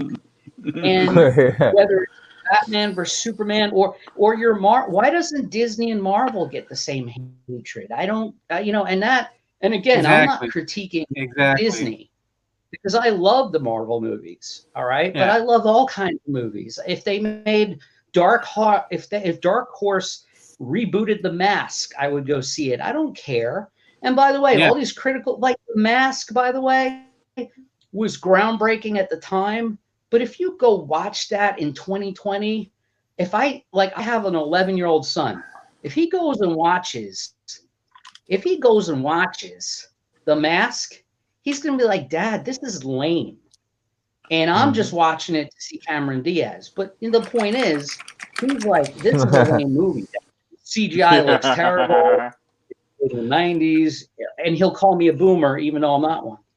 But the point is that the whole thing is that, like, I just hope that the world, like geeks, nerds, all of us talking, and everybody that buys comic books and buys collectibles and wears Dragon Ball hats and all this stuff, we all need to just accept everybody's likes and dislikes, and the world of nerd fandom is going to be a better place. I wasn't a big fan of some of the Star Wars, the newer movies, but I went and saw them every opening night because you know what I said at the time? I said to anybody that said something, I said, you either have a new Star Wars movie or you have nothing. So when I went and saw Phantom Menace in 93 or 92, no, it wasn't perfect. And Darth Maul should have been the whole movie. And they killed him in like 2 minutes or whatever. But the point is I still left the theater saying to myself, at least we got a new Star Wars movie. Yeah. Right. And whether I personally like or... I'm sorry. I was going to say, like, I agree with you. Like, I personally like to focus on the good things about the films more than, focusing on the bad. And if you're going to critique anything about the bad things, you merely just explain, like, this is what I didn't like about it. And that's it. Yeah. Like, there's no point in, like, bashing and like, what I refer to as the exaggerated critique. There's like a regular critique, and then there's the exaggerated. And the exaggerated is more of a polite way of saying, okay, you're really blowing this up to be like ridiculously like worse than it is. My thing was I watched it, I enjoyed it, but I looked to what the funny thing was, I looked to the person that was a hardcore Wonder Woman fan, and he didn't hate it. So that's saying something. You know what I mean? The hardcore Wonder Woman fan didn't hate it. So I asked a friend. He goes, someone on Twitter made a good point. They said, "Yeah, go ahead." Someone on Twitter made a good point. They said if Batman Returns came out today, people would be talking the same shit they are about Wonder Woman 84. Sure. Yeah. If any original superhero movie came out today, people would say the same thing. I have a deep-seated concept, though. I think that Patty Jenkins was actually attempting to make a movie that not only was set in 1984, but resembled a 1984 era movie. Because if you watch War Games or any movie that came out in 1984, the lighting, the angle, the camera angles, the storytelling, a lot of the tropes that she used were so authentically 1980s that it had that sense of camp to it. But I think that was the whole point, and I think it went over a lot of people's heads. I really definitely do. Because definitely, I heard people complaining about how they thought it was too cheesy, and it's like, the whole movie wasn't cheesy. You have a couple cheesy scenes or lines, but like the whole movie itself, it's it's got a great blend of like variations throughout the film. It was set in cheese. Cheesy is the bread and butter. So that's why it appears to be cheesy, you know? Yeah. And here's the thing. I was and I will tell you something too. I gave it a second watch on my phone while I was drawing. And I couldn't watch as much as I listened to it. And I'll tell you, the plot was even better because I was only hearing it. You know, when you watch a TV show, and I'm going back, like if you watch a Charmed or a Buffy or a CW show from the 90s, or even today, if you watch Supernatural and the two guys, you know, Dean and they're like, hey, we have to get this spell with this magic stone that will reverse time and send. It's like they explain everything to you. So if you're not watching and you're doing the dishes in the kitchen, but you're hearing it, you're still getting the plot. That's the classic storytelling that every 80s movie had. Like the 70s movies, they didn't say anything. It was like everything was abstract and you had to be high watching it and you had no idea what was going on. When the 80s came around, Me Too, which is the whole point of this movie, that it's, you know what I'm saying? You know, the moral of the movie was be thankful for what you get and not want more. Well, that's the whole point of my bringing up the negative comments. Everybody wanted more than they got. It's like everybody in fandom, like when Game of Thrones ended, everybody's like, well, that's not the ending that I would have written. And it's like, well, you're not the writer. So who asked you? Or people, you know, anybody into music. Oh, I bought the new Green Day record, or I bought the new Metallica record and I don't like it. I wish they sounded like that. Well, you're not the artist, so shut up. You know, or oh, I don't like the way Tom King wrote this, or I don't like the way Donnie Cates writes this, or hey, more appropriate, I don't like the way Jeff Johns wrote this. Well, guess what? You didn't. It's not your job. So either buy it or don't. But don't think you can do better even for a minute, okay? Because you're not the Warner Brothers executives and AT&T people coming to you every day saying, "Hey, can we see the dailies for this movie?" That's not your responsibility. So just kind of like enjoy it.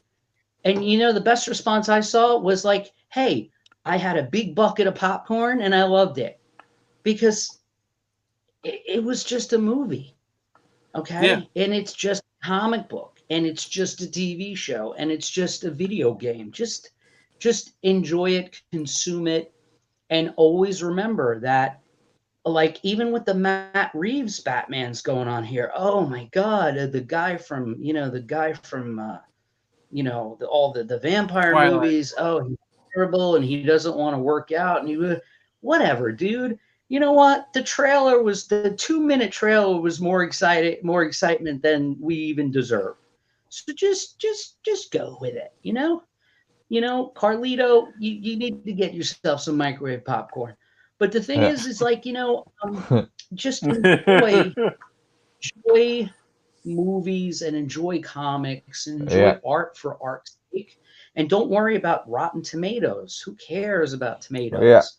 What bothers me, though, is that it's like people purposely did reviews to get the rating down. And that's what my whole point of the conversation was, because Randall was battling that with people online. It just said, dude, it sucked. It was terrible. It was the worst movie I've ever seen, and blah, blah. Dude, come on. And you know what? Again, it wasn't as good as the first one, because in my humble opinion, she should have fought in another war. She would have fought the Nazis or in Vietnam or just something to get it more serious. But they didn't. They skipped, 60, 70 years right to 1984 because Stranger Things must have been popular when Jeff Johns and Patty Jenkins were writing it. You know? And Jeff Johns, I mean, everyone can blame him for Justice League but whatever. But I think he hit it out of the park with Shazam. So it is what it is, you know. And Jeff Johns or whoever wrote it with Patty Jenkins, who knows what happened to the script? But yeah, exactly. Again, I don't think the villains were evil enough. If the villains were like an Ares or a Joker or someone that you just hated, or a Bane type villain, then I think that's actually one of the things. That's one of the things that would have changed in the Wonder Woman movie, was that Maxwell Lord, like the whole like him having a kid and the scene and all that stuff. I'm like, no, don't. One, he shouldn't have a kid, and two, he should have been like, because sometimes you just need those hardcore villains. You need the villain that's basically like, hey, I'm a bad guy, and now with this power, I'm even worse, you know? And you know what it is too? Like in the comics, we've seen Wonder Woman kill Maxwell Lord. We know that she snaps his neck. And I wonder if maybe that's probably was one of the original plans. And then maybe that's what they expected, what the fans expected. And that's not what they were going to do. Oh, to Man of Steel when Superman snapped Zod's neck, so we can't do that with Maxwell Lord. We can't have like Wonder Woman feeling bad, like telling Maxwell Lord like, how do I stop you? Because she's trying to save the world, you know. So like I can only imagine like I can picture in a scene where she's just turning to him and she's like, how do I stop you? And he tells her, you have to kill me, you know. And then she does it, even though she didn't want to do it, you know. Like I could have pictured that in the film. And then and then not to mention like they do all this work with the character development for both villains, and so now all of a sudden, like, sorry guys, spoilers if you haven't seen the movie, but it's just one of those like I mean there's probably like a few things I'm glad we didn't get Randall Maxwell Lord, because then I would have hated this movie. Because you lie. Look at the smile on your face. You're lying right now. I'm calling you out right now. I can tell. I can tell you're totally lying. Randall clearly hasn't read any comics of Maxwell Lord to think that he's just supervillain and that's all he should ever be. I know that Maxwell Lord's not Latin in the comics. He's very much a Dan Didio fan, it seems, who loves to take beloved characters and kill them or make them evil. I'm saying thank God that didn't happen. You're going to make him a villain, and then you've already done similar things with him in the comics.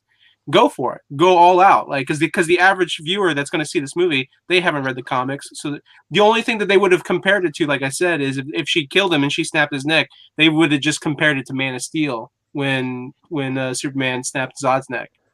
Yeah, but my brother enjoyed it. My brother doesn't like comic book movies as much, so he liked it. So that's a good thing. Yeah. So I feel like what Patty Jenkins did, like that ending that she made, I feel like what she was going for was, you don't have to kill the bad guy. You can show compassion. You can do this. You can do that. And I felt like that was really inspired and pulled from the original Wonder Woman television show with Linda Carter. So like I think aspects of the film is really inspired from the Wonder Woman TV show, because I even read an article, or maybe it was a post, where there was a girl where her mom was a Wonder Woman fan from the show from the 70s. And so the mom had watched the first film and she was just like, oh, I liked it, but I mean, like, she still preferred the TV show over Gal Gadot's Wonder Woman. And then she watched, the new film, the Wonder Woman 1984, and the mom loved it, and I think it's because there's aspects of it that reminded her of the Wonder Woman TV show, so, I think that's, I agree with, Anthony when he says, like, it's going for that 80s aspects, the tropes. And then, but also I think it's a blend. I think Patty really just pulled elements from the TV show, from the 80s tropes, to, from stuff that she did in her previous film. And she kind of just mixed it all in there together, and I know one of the complaints that people had about the Wonder Woman movie was they felt like it dragged, like, they wanted more action, and clearly Patty was developing the character development. She was trying to give you more. Like, here you have two villains, you have two new characters, And so she's she's bouncing back and forth between the two characters, and in between while doing all that, you see Diana and Steve, but she was really developing like both the characters, both Cheetah and Maxwell Lord. And Cheetah, I think, was a more simpler character. You didn't have to spend too much time on Barbara Minerva, to get the basic, like, oh, she was the shy, nerdy girl, and she wants to be, desired, and she wants to be popular, and then she gets mad at Diana. Like, there's like little things that they did in that movie, like that scene didn't have to be in there, that they didn't have to do this, they didn't have to do that. They really could have they probably could have cut like 20-25 minutes out of that movie, and we still, I think, would have got a very similar impact, similar like feeling, I think, with the film. They could have cut 25 minutes out of a lot of superhero films. These superhero films are too long nowadays. Everyone feels they have to do a 2.5 hour film. Everyone who's complaining that this film was too long, I'm like, really? Because a lot of these other superhero films, I've enjoyed every single Marvel film that has come out to various degrees. I'm not like the biggest fan of Iron Man 2, but and I've enjoyed, the DC films, even when you can tell that Suicide Squad is a mess, or that Batman v Superman, the theatrical cut isn't as good as the director's cut. But people complaining that, like, this film is too long. I'm like, really? Because you sit through 2.5 hours of Marvel films, every single time they pump one out. So to say that this film is too long is a bunch of crap. It's really, it's like, come on, people. But I mean, I will say that, and I think people have pointed this out before, but Marvel does kind of have this formula, in their films. So like the amount of action, the amount of, the way that the story's told. Like, perfect example is Thor 2. The director of Thor 2 straight up was like, I didn't make this movie. Like, this isn't like my original cut. Like they literally just took out so much of the stuff that he had set up and directed for that film, and they recut the film. So, and of course, a lot of people feel like Thor 2 is one of the weakest Marvel films of all of the entire films, and it's because I think they were trying to work with this sort of like, formula type storytelling throughout the film. Well, Carlito got some stuff to say. I mean, the first Wonder Woman film, if you rewatch it in hindsight, that drags too. And there's only like 4 action scenes in the entire film. So when people say there wasn't enough action, there was the same amount of action. It was just, in the first film, it was an origin story, and you had this dirty, grimy setting of World War I. Yeah. And London and all that. But think about the first Wonder Woman film. There is like 40 minutes of them like talking and wearing dresses and barging into meetings with generals. And a lot happens before she gets to that German or French village and starts kicking ass. A lot of stuff happens. The only thing that I think people would have really gravitated more toward or at least there would be less negative reviews if they actually went back to Themyscira at some point. The spoiler alert, the golden armor that she acquires, that she just happens to have hanging in her closet. If she would have had to go to Themyscira to get that, and maybe fight off some Amazons to get that armor, that would have made an interesting part of the movie. But again, that's me being an armchair director, in hindsight, saying, because the Themyscira in the beginning, that really worked me up. When I saw that first 10 minutes, I was like, wow, this is going to be amazing. And then, it was 2 hours of shoulder pads after that. And there's nothing wrong with shoulder pads. But the truth be told, that first Wonder Woman film, there's a lot of exposition and a lot of talking and a lot of nonsense to get to that no man's land and that village. It takes a lot of time to get there, and we don't see shit before that other than, again, a Themyscira beach battle scene. There's no action in that movie up until, I think, you go an hour before you see her actually be Wonder Woman. So, you know, because other than that, she climbs the wall. So other than that, there is no real Wonder Woman action going on. But I just think people are spoiled. Speaking of how long movies are, superhero movies are, the one movie that could have been longer was New Mutants. I watched that on and I was like, it's over already? And it was just getting good. But anyway, that's just me. Yeah. You know, that if that was 40 minutes longer, that would have been a quality Marvel film. You know, and by the way, I'm not saying it wasn't. It's because guess what? It's a Marvel film. Just watch it, you know, or don't. Yeah, I haven't seen New Mutants yet. I agree. If you blink, you'll miss it. I saw New Mutants. I enjoyed it.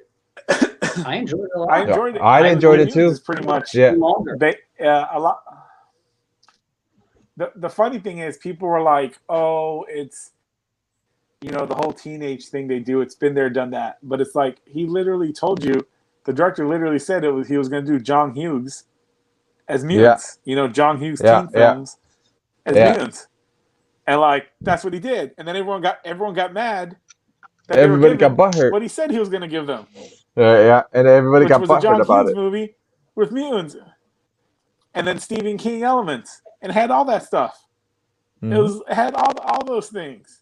Classic, you know? classic Bill Sienkiewicz storyline. Classic Bill Sienkiewicz storyline, ripped right from the pages of the comics. Yep. And still people aren't happy. So. Yeah. So it doesn't. So fandom doesn't always dictate, man, because they'll either hate it, they'll either love it. So it doesn't really matter, really. But here's the thing. The funny thing is, movies get looked at again down the line. Like Blade Runner, when it came out, was not a critical darling. You know, right? That was not a film that people were being like, "Oh, look at this amazing piece of cinema." Even Big Trouble. You know, in the Big early Trouble 90s, too. Siskel and Ebert did another look at Blade Runner in the early 90s, and they were like, "This is a good movie," you know. And there's plenty of movies that you can go watch. You can go actually pull up with some older movies reviews from the 80s or 70s, and you'll see like, you know, the reviews like, you know, they'll be like how bad this movie is. Then you'll see, and it's a movie that's considered today, you know, a masterpiece of cinema. You know, so it's the same thing as good. And if you look at comic books too, there are runs in comic books and events in the 90s and 80s that people are like, "Oh, this was crap," but then nowadays people are like, "This was a hidden gem," you know. Right. And it's like no one was calling it a hidden gem back then. People were calling it dirt. So it was hot trash back then. You know, sometimes I think just makes it seem like it's all crap. Sometimes I think the critique, like, you know what it reminds me of is when you see people like bashing the films and like, you know, just exaggerating their critique on the films. It kind of just reminds me of like those guys that work at the comic book stores that are very like elitists, you know. They're oh, that's a lame story, like you shouldn't read that, or you like Rob Liefeld, you know, like, oh, he draws horrible feet, you know, like you shouldn't be, like, you know. And it's like, you know, it's just one of those, like, the complaints that they make, like, it just comes off as like, you know, like you think you're better, or, you know, or you think that, you know, like, you listen to me because I know what I'm talking about, you know. And it's like, that's what it kind of just reminds me of a little bit, when people like really go heavy on criticizing a film, when they're exaggerating, when they're blowing it up to be just worse than it is. It's like, like, you know, some people like that, you know, because that's just their mentality. That's how they are. It's their personality. Like, they're drawn to other people that do that, and they like to get together. And, you know, it's almost like you're roasting somebody. Like, it's almost like bullies, right? Like almost like high school bullies, you know, like, you know, when you have like one person, when you have like one person starts making fun of somebody, and then all of a sudden a few other people are like, hey, you know what? I don't like that person either. I'm gonna tear into them, like just gather together and just bash it, And that's kind of just my point of view. That's how I've kind of seen it. And so yeah, it's just one of those like, and at the same time, like, I respect other people's opinion. I don't get butthurt over people like not liking the same thing that I don't like. Right. Maybe in my earlier years, first, interacting with people and going on the internet, but after a while, you kind of just learn how people are, and at the end of the day, it's okay to disagree. You have people that want to they become argumentative, and they what their goal is sometimes to beat you in the argument, and so therefore you lose the argument and you conform. Like you lose, I win, I'm right, you're wrong, admit that I'm right, and now we are on the same page together. And but I mean, at the end of the day, hopefully people are smart enough, they're just like, listen, like one of the best phrases ever created, agree to disagree. Like I mean, it's that easy. It's that easy. It's that simple. Like, and then like, because sometimes people will just argue and they'll keep going around in circles and circles and circles until somebody's like, I quit, or they tell those two people arguing, stop, get the hell out of here. It's just one of those like, it's just quick to like, when you notice like someone's not going to change their mind, they're not going to, whatever, they're very set in their ways. They're like, 100% like, this is what I think. Then it's, nip it in the bud right away and just say, okay, cool. Hey, I get it. You like that. Cool. I disagree. And then just move to the next conversation, move on to the next topic. What's up, Dusty? Yeah. Dusty Big Brown. Splash Page Comics. What's up? Yeah. Very true, Splash Page. Mm-hmm. Yeah.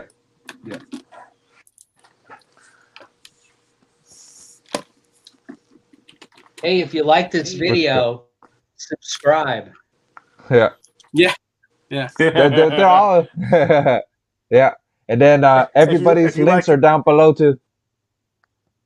Yep, everybody's links are down below. Even Marco's Kickstarter that he's doing. Indiegogo he's doing is down below. So everybody's information is down below. If you were like the panelists, all their information is down below. Awesome. Please go so you guys already talked about the Indiegogo? Please go find me on Instagram, because I don't have any Indiegogos or Kickstarters, but I will soon. But follow me on Instagram. Already got you down below. Yep. That's why I put up Wild Mercury Comics. Go find me on Facebook and Instagram. You can see what books that I am creating. I write, pencil, ink, edit, publish. No big companies. One thing I keep handy is one of your books. He never puts up one that I actually drew. He only puts up my photo covers. Okay, when you drew, I got them all over here. Anyway, you're good. I know. I got them all. See that one doesn't have any. I'm bringing 90s bad girl comics back, so that's why I had to do the photo covers. Yeah. Oh my god. Yep. That's his book, and I've been enjoying it. I can't wait for the next issue, and I can't wait for Venerella coming. So I'm excited for that. You'll be the first to get Venerella. That'd be cool. I'm gonna do a nice commission artwork for you too. That'd be nice. And then it would be be the first time we meet live too. Yeah, I can't believe 2020 is almost over. Yeah. I think is the next show going to be in 2021? Yeah, January 17th. Yeah. In DeLand, January. DeLand, Florida. This is the last show of 2020. Last show 2020 was yeah. It was I was trying to think.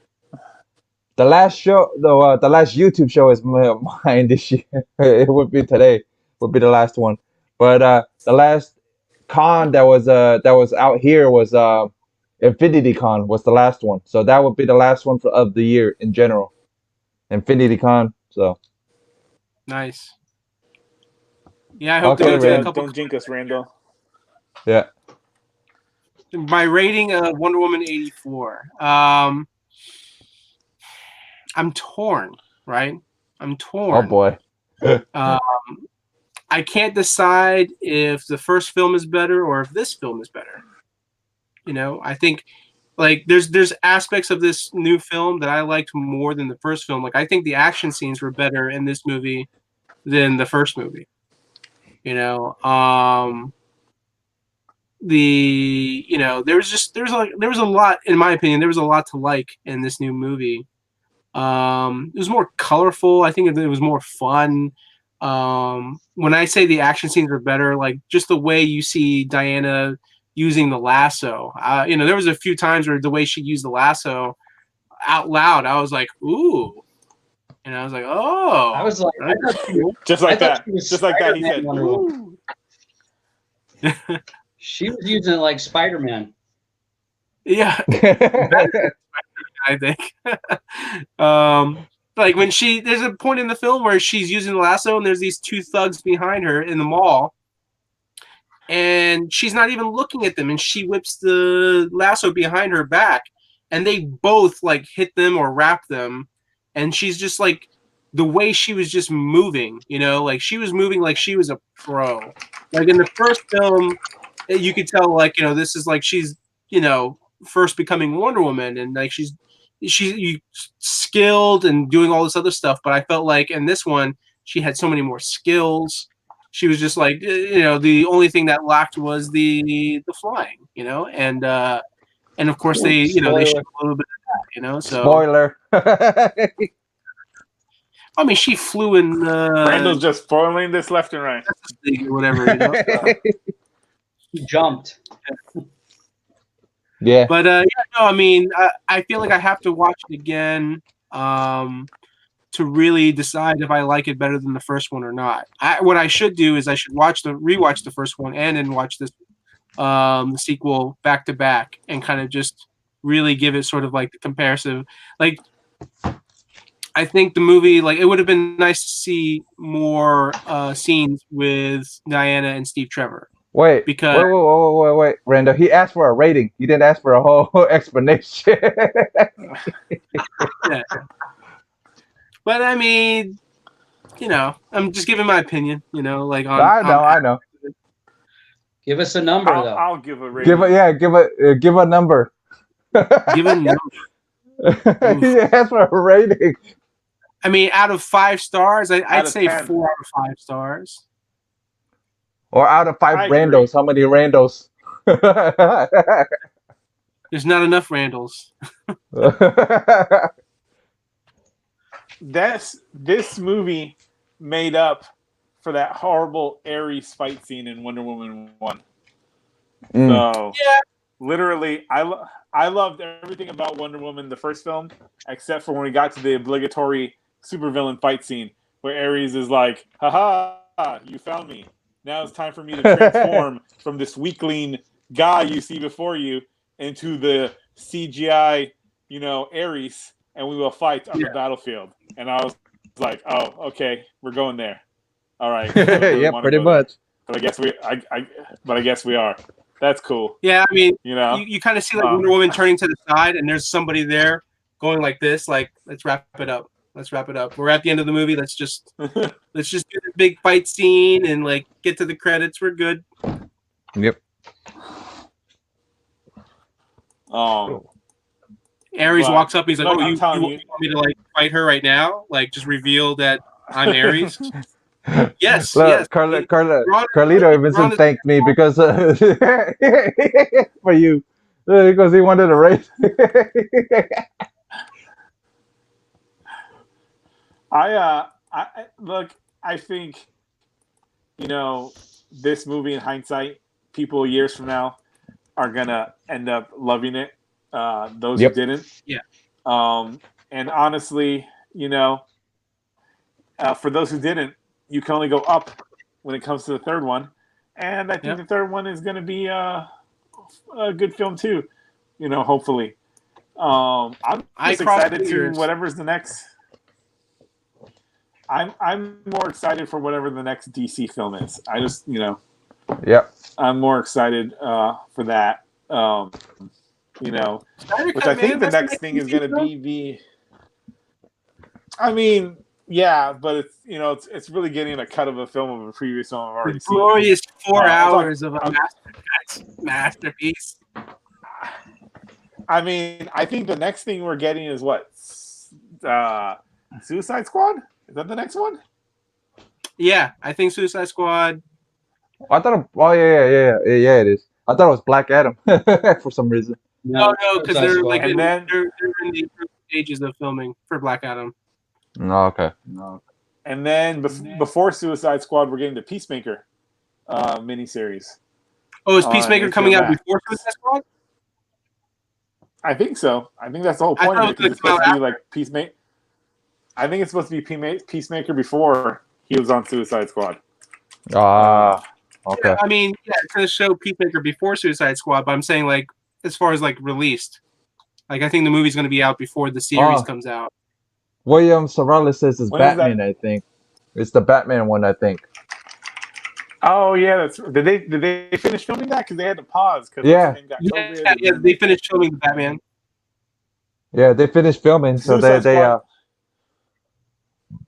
Suicide Squad as a big DC fan, I have to say I'm not excited for the Batman film, but I'm still going to see it. No, of course, so you're not excited. You're not excited. You don't want sparkly Batman. You don't want no sparkly Batman. That's what it is. No, part of me feels like Matt Reeves is just basically doing his version of like what Christopher Nolan did with Batman. That's the impression that I get. Batman doesn't come out until 2022. Oh, okay. So yes. So you're right. So you're right. Suicide Squad's the next one. Yeah. So. And Matt Reeves is not doing his version of Nolan because Nolan's Batman didn't do any detective work except for the classic Batman sitting in front of sitting in front of a computer. Yeah, sitting in front of a computer. That's the detective work that Batman has done. I'm optimistic. I'm optimistic that Reeves is doing a real detective Batman in the vein of Batman Year One or The Long Halloween.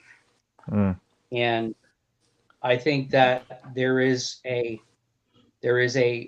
definite promise there. I would have loved to see Affleck continue as Batman, but in the cinema, at least, other than Flashpoint movie, that ship sailed. But the Batman that they're doing is, I have high hopes that it may be an accurate portrayal of the actual greatest detective, plus being the vigilante that he is. That's just me being hopeful, because I know you can't judge from a trailer, but the scene where he walks in, where Commissioner Gordon and all the detectives are, figuring out the crime with the riddles and all that, I think that shows definite promise, and that's something that we've seen time and time again in classic Batman run comics, and we haven't seen on screen. We always see the gizmos, and we always see a mix of Adam West and the modern Batmans we have, where it's all gizmos and this and that and Batmobiles and all that, and they forget the classic Batman stories that have run in print. And I think it's a shame because he hasn't been there. We saw the Ben Affleck Batman, which, by the way, I love Ben Affleck's Batman and Zack Snyder's Batman, but it's a 20-year down the road Batman, and we missed those 20 years of stories. And I hope the Matt Reeves Batman is the year one. I'd love to see a classic Batman. Give him the purple gloves, give him the cheesy costume, whatever. let's go old school and really get to the root of Batman. Yeah. And if they do the Fantastic Four, if Marvel reboots the Fantastic Four, which it looks like they are because they showed the logo, I've always said that they should put the Fantastic Four in the goddamn 60s. Mad Men style in the 60s, and have them go into the quantum realm in the 60s and then come out in modern day in one of the Ant-Man movies. That'd be interesting. Yeah, because they announced that John Watts is doing Fantastic Four, and I'm not a fan of his Spider-Man films. I'm not either. So, yeah, and I'm just concerned how he's going to do the Fantastic Four. Unless you're paying for the film, who cares? It's just, wait a minute, Randall. Did you give a rating yet? I don't think you gave a Wonder Woman rating yet. Oh yeah. Okay. I said 4 out of 5 stars. Okay. Yeah, okay. Because Carlito was asking. John Watts Spider-Man films. Okay. Which one are the Watts films? Is it the one with the? Is it the? I can't remember. So that's probably how bad they were. Both new Spider-Man films were done by Watts, correct? Oh, okay. Yes. Okay. Yeah. I want Sam Raimi to come do Fantastic Four. That'd be kind of cool. That'd be really cool. I want him to, after he's finished with Doctor Strange, which I think he's just gonna nail, because he's got this Steve Ditko thing going on. I think I want Sam Raimi to do the Fantastic Four, and I want him to set it in the past and have it connect to the future somehow in a really crazy way. That's just I don't know why, but I feel like J.J. Abrams would be a great director for FF. Could be. Yeah. Lens flare. I think Edgar Wright should come back and do Fantastic Four. So who do you want, Marco? Who do you want producing Fantastic Four film? I think they should have gave it to go with the idea of them being set in the 60s. And since this director wanted to do his Fantastic Four movie in the 60s, they should give it to Peyton Reed, who directed the Ant-Man films. Because when he was going to direct Fantastic Four, he was going to set it in the 60s. And so that would have been awesome. But then, Fox was like, no, let's give it to this director. And we all saw what happened with that. But, he would have been a good choice to give him Fantastic Four, because then he could have done the 60s Fantastic Four. He could have, sent them off, into the quantum realm or the negative zone, and they come back in the present. Give it a Lost in Space feel. Lost in Space. 20,000 Leagues Under the Sea. I would be so ballsy as a director if Marvel was like, we want you to direct Fantastic Four. I'd be like, great, I'm going to shoot it like a 1960s film. It's going to look like a film that was shot in the 1960s, just with slightly better special effects, because I don't want, you don't want certain things to look like they were in the 1960s. But I would have done that since Peyton Reed, he did a romantic comedy with, what's his name, Obi-Wan, and Renee Zellweger, that was set in the 1960s, and he shot it just like they shot, rom-coms in the 1960s. I know which movie you're talking about. Yeah, it's a fun movie. Yeah, so when he said he wanted to set Fantastic Four in the 60s, I was like, that is awesome. And he made those Ant-Man films more enjoyable than they have any right to be. So it would have been nice to see him get Fantastic Four. But we'll see. I haven't watched any of the, even though I jokingly said that I like his films, I haven't watched any of the John Watts Spider-Man films yet. They're the only films in all of the Marvel films that I have not seen. I've seen every single Marvel film except for the John Watts Spider-Man, just never gotten around to it. I have nothing against them. There's some stuff, from what I've been told, there's some stuff that I'm like, that's cool. And there's some stuff that I'm like, that's just, makes no sense. But we'll see what he does. The way I look at it is, if you're not a Spider-Man fan, they're good movies. If you are a Spider-Man fan, you may not like them as much as the other Spider-Man films. I'm pretty much tired of Spider-Man as a kid.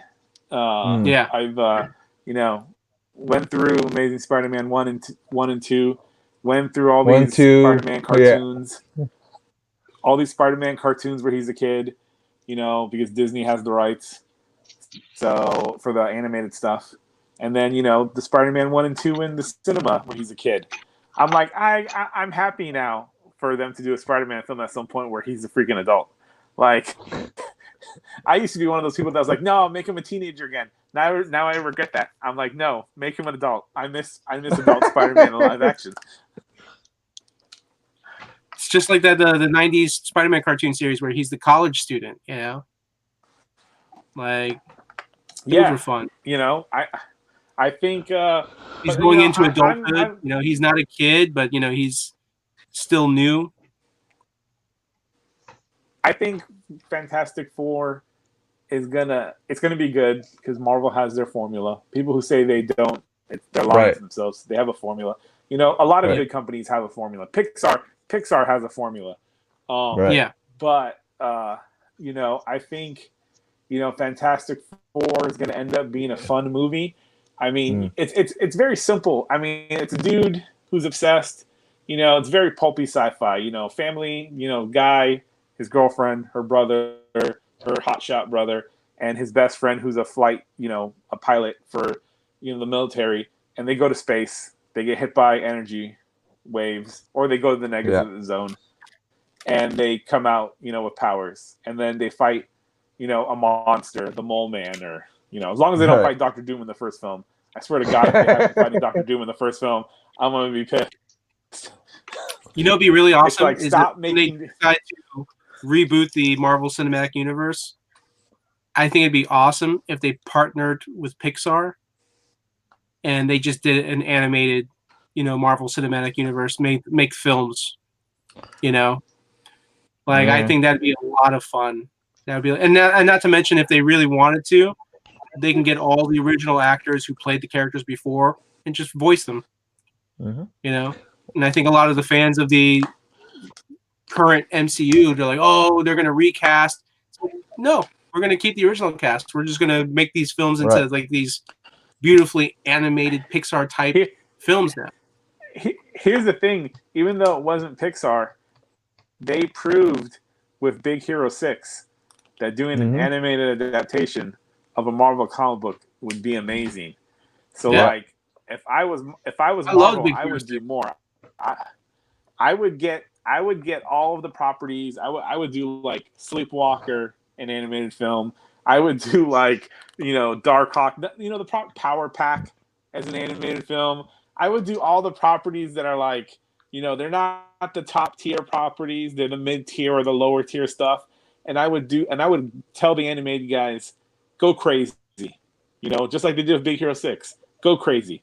Tell a fun, amazing story, with these properties, and just let them run loose and call that the Marvel, the MCU animation side of the universe. You know what I mean? Yeah. You'll probably never see these characters in live action. Yeah, you'll never see these characters in live action, probably, but it'll be fun. Well, I'm gonna call it because Randall you gotta wake up early tomorrow, don't you?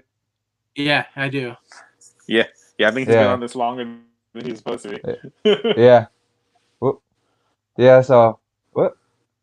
Anthony's coming back. Yeah, there we go. Yeah. So Anthony, we're gonna call it because Randall gotta wake up early tomorrow, so we'll call it now. Too. Yeah, I'll call. Well, guys, check out next week. I may have Anthony back. I may have all these guys back on. You never know who's gonna be on. It's a mystery, like always. What is it, the celebrity squares? What is it? The celebrity. Celebrity. Square. Yeah, Celebrity Square, Celebrity Edition. Hollywood Square. Was it Hollywood Square? Hollywood Square. So, all right, guys. All right. Randall, what you got going on? Yeah, you got anything going on? Just working a lot.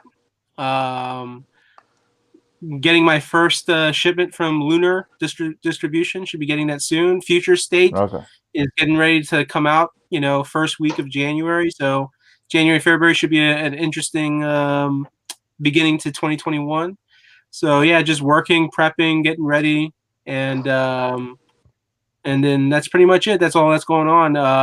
I think one of my goals is to do more on TikTok. I'm on TikTok at Randall Begins. I'll be probably doing like these like personal like quick video journals of what's going on, day to day of what I'm doing. So pretty much the same thing you were doing on Facebook previously. I wasn't really doing that on Facebook. I know I was doing that on YouTube a while back. Yeah, that's what I meant. Yeah. All right, Marco, what you got going on?